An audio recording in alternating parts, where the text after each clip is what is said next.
Linky, la 5G, ces derniers temps, il semblerait que le grand public et les médias se soient pris de passion pour les ondes et leur supposée dangerosité.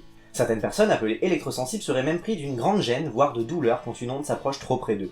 On entend tout et son contraire, les ondes seraient nocives, les ondes seraient ceci, les ondes seraient cela. Plus ça va, plus le mot onde est en train de se transformer en mot fourre-tout qui fait peur aux gens. Vous savez le même genre de mot que chimique? Bah, c'est chimique, c'est forcément mauvais, non?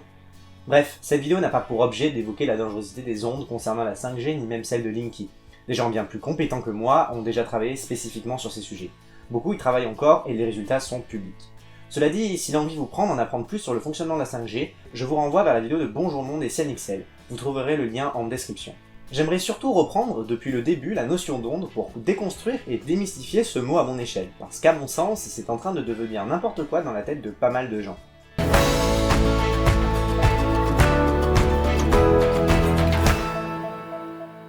Amis internautes, bonjour. Comme je le disais en introduction de la vidéo, de plus en plus le mot onde est en train de devenir un mot fourre-tout, du même acabit que chimique. Onde est égal mauvais, sans aller chercher plus loin. Sauf que comme à chaque fois avec ce genre de raisonnement simpliste, il n'y a aucune nuance.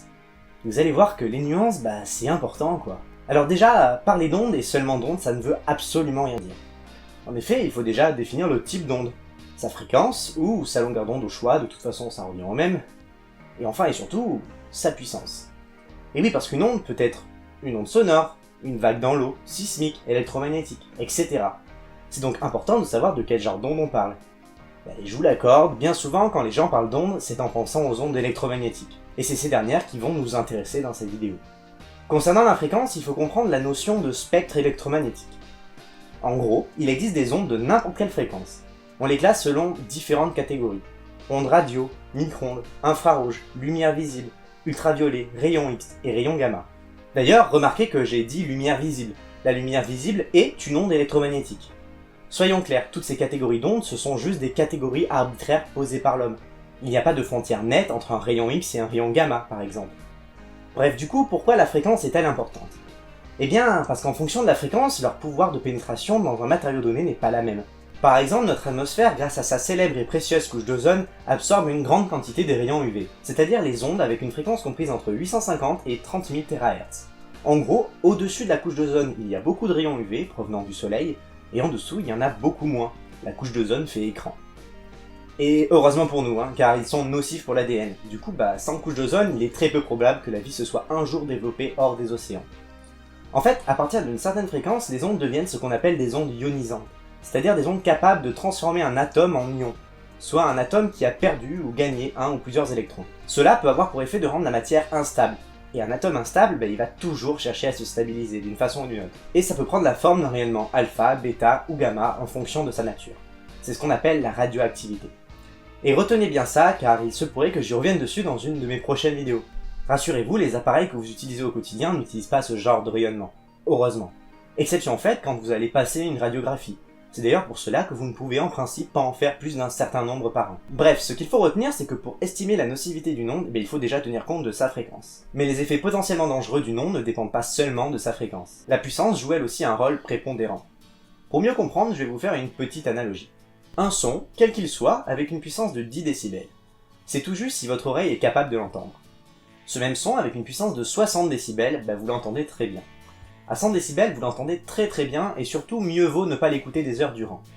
À 120 décibels, il vous fait mal aux oreilles. 140 décibels, votre oreille est détruite. 190 décibels, ce son est maintenant une onde de choc et vous êtes mort. Vous voyez donc qu'une même onde sonore, en fonction de sa puissance, n'a pas du tout les mêmes effets. Eh bien, c'est grosso modo la même chose pour les ondes électromagnétiques. Par exemple, la lumière visible, à la puissance de votre lampe de poche, elle vous permet de mieux voir. Maintenant, si vous vous amusez à vous mettre une grosse source de lumière directement dans les yeux, eh bien, goodbye Borettini. Et il est même possible de démarrer un feu en focalisant suffisamment les rayons et en augmentant du coup la puissance reçue par la surface en question. Mieux, ou pire, tout dépend du contexte. Si on augmente encore la puissance, il est possible de découper les objets avec de la lumière. C'est ce qu'on appelle la découpe laser. Dernier exemple, les ondes utilisées pour la 3G, 4G, le Wi-Fi et le Bluetooth, si je vous dis qu'elles ont les mêmes fréquences en gros que celles utilisées par votre four à micro-ondes.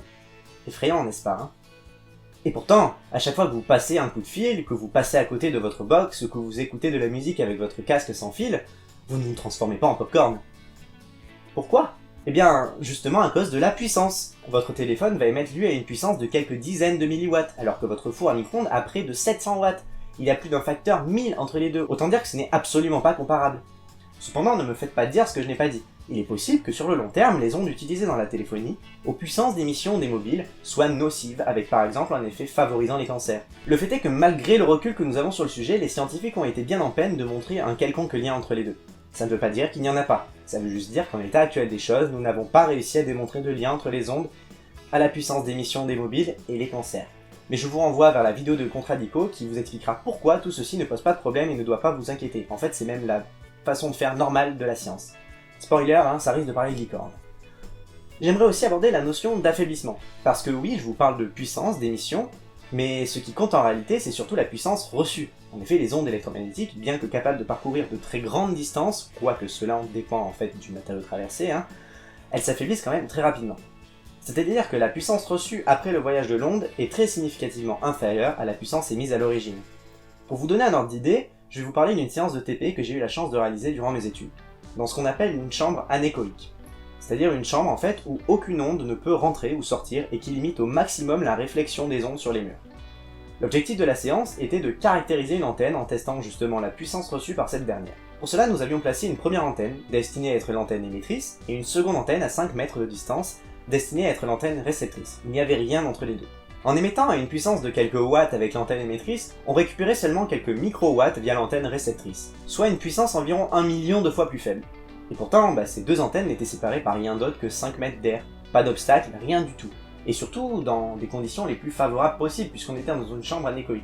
En bref, ce qu'il faut retenir, c'est que les ondes s'affaiblissent très rapidement, et la puissance ainsi mesurée à 2 mètres de votre box n'a déjà plus rien à voir avec celle au niveau de l'antenne émettrice. Donc si on fait le bilan, pour juger de la nocivité d'une onde, il faut s'intéresser à sa fréquence, à sa puissance d'émission, et à la distance à laquelle on se tient de la source.